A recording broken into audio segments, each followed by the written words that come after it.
So we have heard one argument now for the claim that God exists. That argument from contingency, or what I called the cosmological argument for God's existence, it's such a fascinating argument. Here's another argument, and this is probably maybe more familiar to some of you. Some of you might have even thought of this on your own, right? This might have occurred to you without any prompting or external source. And it's the argument from morality, right? So let's call this just the moral argument. Now, in the book, you get a couple different versions of this. I'm going to give you my own. This argument is a fascinating argument. It requires a little bit of detail at a certain point, right at the first premise. So I'm going to have to do a little bit of explaining in some detail. So bear with me here. Premise one of the moral argument for God's existence. There are objective moral laws, rules, or standards. So that's one of our premises. So why think that premise is true? That there are objective moral laws, rules, or standards? Well, I'm going to give you an argument now for that premise. If there are no objective moral laws, then morality depends on human beliefs, desires, etc. But if morality depends on human beliefs, desires, etc., then every action can be a good or obligatory action. But look, it's false that every action can be a good or obligatory action. Just think of rape or child molestation or adultery, idolatry, hatred of God, whatever. Therefore, there are objective moral laws.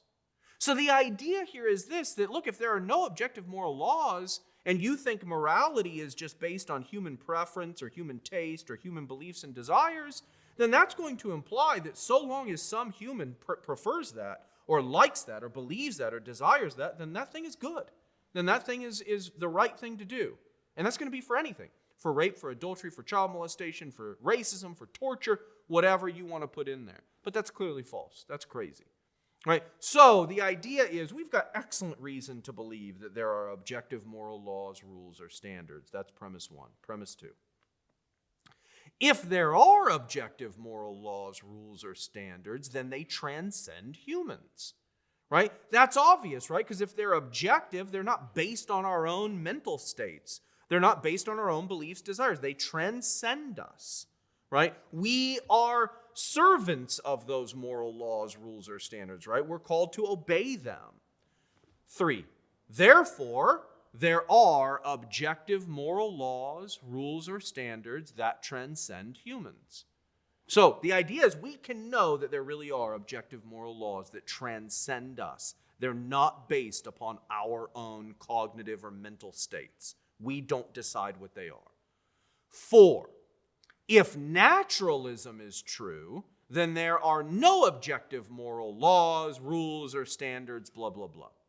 All right, let me pause here. Naturalism, some of you are probably familiar with this term, but naturalism is just the idea that there is no God, there's no angels, demons, there's no soul, right? Everything that exists is natural, material, that sort of thing. So the idea is, look, if naturalism is true, and naturalism is perhaps the major rivalry to theism, to the idea that God exists in the world today.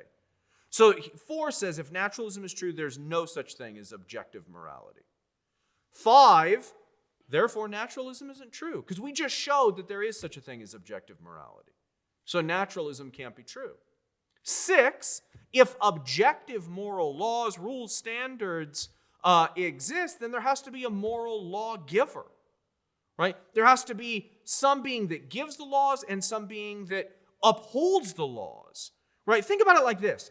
Those of you who are, in school, or those of you who are planning on going to college, you've probably encountered some laws, some rules that are never enforced. And you might think there's no way they could possibly enforce them. Guess what? That's a bad law. That law isn't really a law. It's not really a rule. So in order for there to really be laws, for there to really be rules, there has to be some enforcement of them. There has to be some monitoring of them. Otherwise, they're not real. So 6 says if you got objective moral laws, then you got to have a moral lawgiver, a moral law sustainer, a moral law tracker. 7, Therefore, there is a moral lawgiver. 8, if there's a moral lawgiver that transcends humans, then God exists. 9, therefore God exists. So that's a pretty easy argument, right? Some of you, I'm sure, have thought of a version of that on your own. Let's look at another argument for God's existence. This is from the book, and again, I'm going to present it differently than you found in the book. Let's call this the argument from reason for God's existence. So the idea here is that our very ability to reason actually implies or assumes the existence of God. Step 1. It is not possible to get a thing, let's call it just X, from a completely different sort of thing, let's say Y. Okay, step 1. It's not possible to get something, let's say, call it X, from a completely different sort of thing, call it Y. In other words, you might think this, right? I can't get a table from just water, right? Just water can't produce a table. I got to have different stuff, right? I can't get a human from just air, right? Just air is not the right sort of stuff to make a human. Okay, that's the idea behind 1. 2, human reason and rationality are a completely different sort of thing than matter alone. So the idea here is if you've got only matter, right? Think of matter, molecules, atoms, subatomic particles, that sort of stuff. Think of just matter, right? And the idea is now think about human reason and human rationality. Well, those are very different kinds of things. It's like tables and water or humans and air. They're just totally different kinds of things. 3, therefore, it's not possible to get human reason and rationality from matter alone. Matter alone isn't sufficient to produce human reason and rationality. 4, if naturalism, again, we've got naturalism here, if naturalism is true, then everything that exists is wholly material. 5, if everything that exists is wholly material, then reason and rationality do not exist. Right? Why? Well, because we just said you can't get human reason and rationality from matter alone. So if everything is wholly material, then you can't have reason and rationality. They're completely different sorts of things. It's like a major category error. 6, but human reason and rationality do exist. 7, therefore naturalism is false. 8, if God exists, then the ultimate foundation of all things is reasonable and rational. God, remember, God is personal, doctrine of God. God is personal, so he's reasonable, he's rational, he reasons, he thinks, he's a mental being. 9, therefore, God's existence perfectly explains the existence of human reason and rationality. Where do human reason and rationality come from? Well, they come from divine reason and rationality. It's not a completely different sort of thing. We don't have a violation of our first premise with respect to reason and rationality in God's existence. So, if God exists, right, then the ultimate foundation of everything is rational. So the fact that we have that we reason, that's not surprising. We've got a nice explanation. Remember our explanation test. The idea here is that naturalism fails the explanation test with respect to human reason and rationality, and Christianity passes the explanation test. On naturalism, reason comes from non-reason. This is what another philosopher calls a construction problem. How do you get rationality reasoning beings like us out of purely non-rational stuff? This looks like a massive problem for naturalism, as the argument attempts to demonstrate. Naturalism starts with completely non-rational materials, and out of such materials, rationality, reasoning beings like us are supposed to emerge. This looks like getting something, rationality or reasoning beings, out of nothing, non-rational materials. One last consideration here, God and science. So I'm going to think about this a little more loosely here, but the claim is that science is only possible because God exists. We're actually going to look at this in a little more detail later on in our semester. And for those of you interested, I teach a class that will really explore this throughout the entire class, the relationship between science or religion and God and science. Science assumes all sorts of philosophical claims.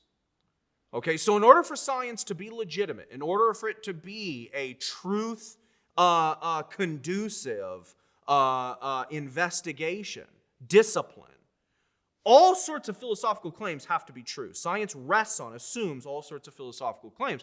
So if those claims are false, science doesn't work. Science is not what we think it is. It's just a game, or it's mere manipulation of matter. It's not an investigation into the truth. Here's some assumptions of science. Science assumes that there are objective moral values. Right? Why think that? Well, think about the scientific process. You need to do this. You shouldn't lie. You shouldn't make up data. Right? Science assumes that there's objective moral values, and violation of them is going to somehow interrupt our quest for the truth. Science assumes the existence of intelligent beings with minds that can reason, and science assumes the reliability of our senses, right? That our senses are somewhat reliable. Imagine if science totally denied the reliability of the senses. It's over. It's over, right? Science assumes all sorts of various truths about the universe, right? It assumes that the universe is orderly and rational, that we can discover various patterns and laws that operate or govern the universe. It assumes that the universe is basically uniform, that how it behaves today is basically how it behaved roughly according to certain fundamental laws 1,000 years ago, and how it will behave 1,000 years hence. Now, if atheism is true, then none of those assumptions is warranted. Moral values, remember, atheism is going to have a hard time explaining the emergence of rationality and reason, the orderliness, the rationality of the universe, and our ability to discover those things. Atheism is going to have a hard time granting any of those. But if Christianity is true, all of those things are perfectly warranted, as we've seen.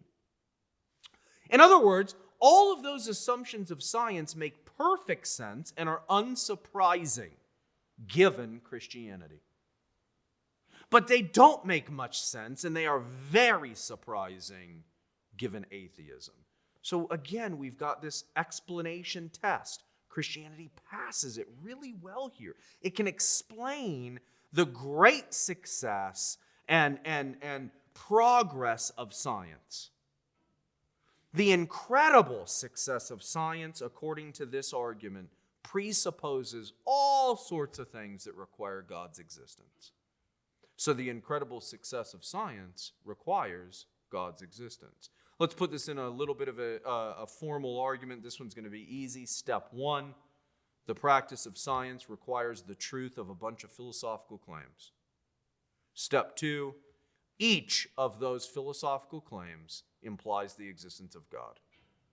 3, therefore, the practice of science implies the existence of God. So this is fascinating, right? In the chapter that you read, there's so many aspects of the universe that are looked at as pointing to God, right? As showing, as easily, or in some ways somewhat complicatedly, proving or implying or suggesting that there has to be a God in order for our experience, for the things that we encounter, to make any sense. Now, does God really need to be proven? Do we need an argument to show that God exists in order for our belief in God's existence to be rational? No. God's existence is evident to all according to the biblical worldview. It's natural to believe that God exists. And by the way, there's lots of studies on this. In fact, cognitive and neuroscientists have, many of them think they've actually located a region of the brain where it's natural for people to believe that God exists. Belief in God or a supernatural being is much more common in history, both in the past and today, than non-belief. So why are there unbelievers then? Well, you might think this: God's existence is really demanding, right? We don't want there to be a God. Remember the doctrine of the fall. Right? Christianity then can explain the existence of unbelievers and atheists. Why are there unbelievers and atheists? Why was I an unbeliever for most of my life? Why? Because I didn't want to submit. I wanted to rule. I thought I could do it better, and I made a mess out of everything. So Christianity can explain the existence of unbelievers and atheists. And Christianity, of course, can explain the existence of believers and theists. But atheists or unbelievers, they have a very hard time explaining the existence of believers and theists. So Christianity better explains the world.